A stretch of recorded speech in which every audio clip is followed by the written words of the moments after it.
राधे राधे दोस्तों, आप सभी का स्वागत है हमारे चैनल क्रिएटिव कहानियां पर। आज हम असुरों के और दैत्यों का जन्म कैसे हुआ ये जानेंगे। इस संसार में अच्छे लोग होते हैं तो बुरे लोग भी कम नहीं हैं। उसी प्रकार ईश्वर के अलावा बुरी शक्तियां भी प्रभाव में होती हैं, जिनको असुर या राक्षस कहते हैं। हिंदू धर्म की कई पौराणिक कथाओं में इन असुरों का उल्लेख मिलता है।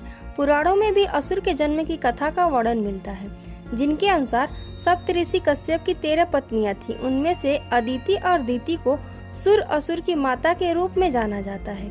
महादेव के आशीर्वाद से ऋषि कश्यप की पत्नी अदिति ने 12 आदित्यों को जन्म दिया, जिन्हें देवता कहा गया, जबकि दिति ने 2 पुत्र हिरणाक्ष और हिरण्यकश्यप को जन्म दिया। दिति के पुत्र होने के कारण इन्हें दैत्य कहा गया। अपनी शक्ति के घमंड के कारण दैत्यों ने देवताओं और प्राणियों को परेशान करना शुरू कर दिया।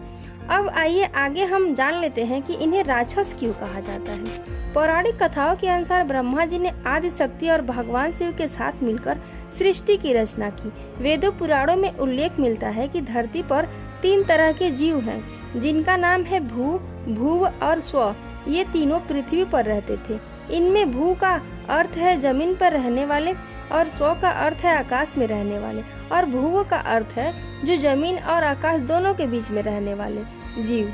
ब्रह्मा जी ने जब सृष्टि की रचना की तब सभी हिंसक, अहिंसक जीव जंतुओं और मनुष्यों को जमीन पर रहने भेजा, देवताओं को आकाश में रहने भेजा और राक्षसों को धरती के जीवों और देवताओं की रक्षा के लिए आकाश और जमीन के बीच में रहने के लिए भेजा। रक्षा करने की प्रवृत्ति के कारण ही इन्हें राक्षस कहा गया।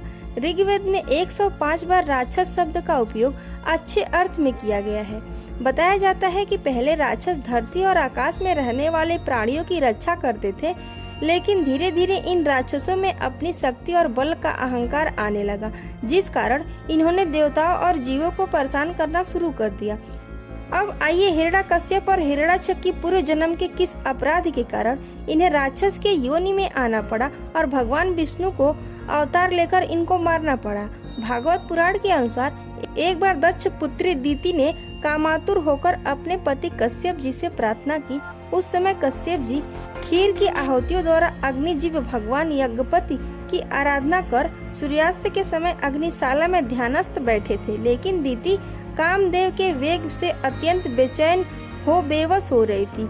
यह वक्त संध्या बंदन का था, लेकिन लाख समझाने पर वह नहीं मानी। तब कश्यप जी ने कहा, तुम एक मुहूर्त ठहरो, यह अत्यंत घोर समय चल रहा है, जबकि राक्षस आदि प्रेत योनि की आत्माएं सक्रिय हैं। ऐसे में यह वक्त ईश्वर भक्ति का है, और इस वक्त महादेव जी अपने तीसरे नेत्र से सभी को देखते रहते हैं। यह उन्हीं का वक्त है। पति के लाख समझाने पर दिति नहीं मानी। उन्होंने ऋषि कश्यप के साथ समागम कर लिया, लेकिन दिति को बाद में इसका पश्चाताप हुआ और लज्जा आई। तब वह ब्रह्म ऋषि के समक्ष सिर नीचा करके कहने लगी, भूतों के स्वामी भगवान रुद्र का मैंने अपराध किया है, किंतु वह भूत श्रेष्ठ मेरे इस गर्भ को नष्ट न करे। मैं उनसे क्षमा मांगती हूँ। बाद में कश्यप जी ने जब ध्यान से उठे तो उन्होंने देखा कि दिति भय से थर-थर कांपते हुए प्रार्थना कर रही है। कश्यप जी बोले, तुमने देवताओं की अवहेलना करते हुए अमंगल समय में काम की कामना की, इसीलिए तुम्हारी कोख से 2 बड़े ही अमंगल और अधम पुत्र जन्म लेंगे, और वे धरती पर बार बार अपने अत्याचारों से लोगों को रुलाएंगे। तब उनका वध करने के लिए स्वयं जगदीश्वर को अवतार लेना होगा। दिति को आशंका थी कि उसके पुत्र देवताओं का कष्ट के कारण बनेंगे, अतः उसने 100 वर्ष तक अपने शिशुओं को उदर में ही रखा। इससे सब दिशाओं में अंधकार फैल गया। इस अंधकार को देख सभी देवता ब्रह्मा के पास पहुँचे और कहने लगे, इसका निराकरण कीजिए। ब्रह्मा ने कहा कि पूर्व काल में सनकादिक मुनियों को वैकुंठ धाम में जाने से विष्णु के पार्षदों ने अज्ञानतावश रोक दिया था। वे लोग विष्णु के दर्शन करना चाहते थे। उन्होंने क्रुद्ध होकर उन दोनों पार्षदों को श्राप दे दिया कि वे अपना पद छोड़कर पापमय योनि में जन्म लेंगे। ये दोनों पार्षद थे जय और विजय। ये दोनों बैकुंठ से पतित होकर दिति के गर्भ में बड़े हो रहे हैं। सृष्टि में भयानक उत्पात और अंधकार के बाद दिति के गर्भ से सर्वप्रथम 2 जुड़वा पुत्र जन्मे, हिरण्यकश्यप और हिरण्याक्ष।